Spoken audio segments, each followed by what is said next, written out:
Hi, I'm Chris Brennan, but you probably know me as Captain Loogie. For over a decade now, I filmed a YouTube series called Florida Fidelity. It consists of short videos, who, what, when, and where, all things Florida.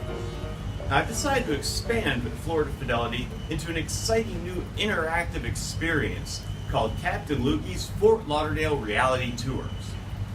Stay with me, there's more. But first, a brief history of Fort Lauderdale. It was here on the shores of the New River where life started in Fort Lauderdale, first with the Tequesta Indians, then with European settlers.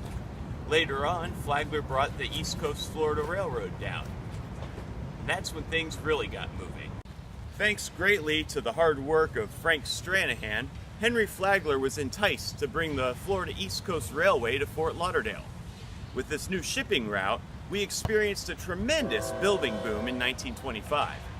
However, by the end of 1925, Fort Lauderdale's crumbling infrastructure couldn't handle all the construction.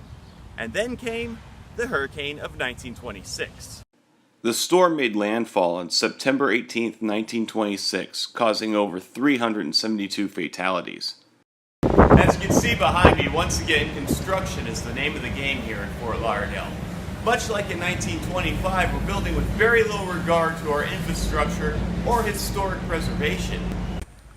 The Roaring Twenties happened about 100 years ago, but can you imagine a 1920s newsreel today? Welcome to Fort Lauderdale, the city of tomorrow today. Uh-oh, where'd the other half of my building go? Who cares? We're building them faster than we can tear them down. Build fast, build tall. It's the Los Olas way. So why do a Fort Lauderdale reality tour, you ask? Well, I'll tell you. Fort Lauderdale's reality is funny. For instance, behind me you see a beautiful example of some postmodern architecture on nearly $1 billion worth of waterfront property. That's the Broward County Jail, and I'll actually go into the illustrious list of celebrities that have spent the night in that jail. The large piece of rusted metal you see rising up into the sky behind me is in fact Florida East Coast Railroad Bridge to the New River. That bridge stays open most of the time to allow boat traffic to go through and only closes when a train is coming by. Now every tour will tell you that. What they won't tell you is that May 22nd, 2015, a naked man was trapped on top of that bridge. He suffered third-degree burns to his buttocks before they could rescue him from the 100-foot bridge. Another fun railroad bridge story happened about 2 years before the naked man burned his bum, when a woman running a 5K attempted to cheat and cross the railroad bridge, getting caught about halfway. Another point of interest on our reality tour will be none other than yours truly. I championed to save the largest rain tree in North America, which you see over my right shoulder, and for an encore, I ran for mayor of Fort Lauderdale in the most unorthodox way you could possibly imagine. You may be wondering why for the bulk of this video I've been standing out here in the pouring rain.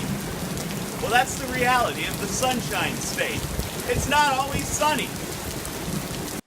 You can almost set your watch to the thunderstorms.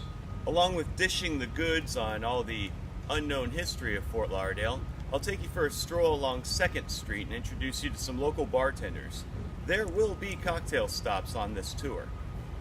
Sure, we'll have a smattering of history in this tour, but for the most part it's going to be humor and haunts, scandal and crime, back alleys and bars, and the history of Fort Lauderdale that you never knew you wanted to know.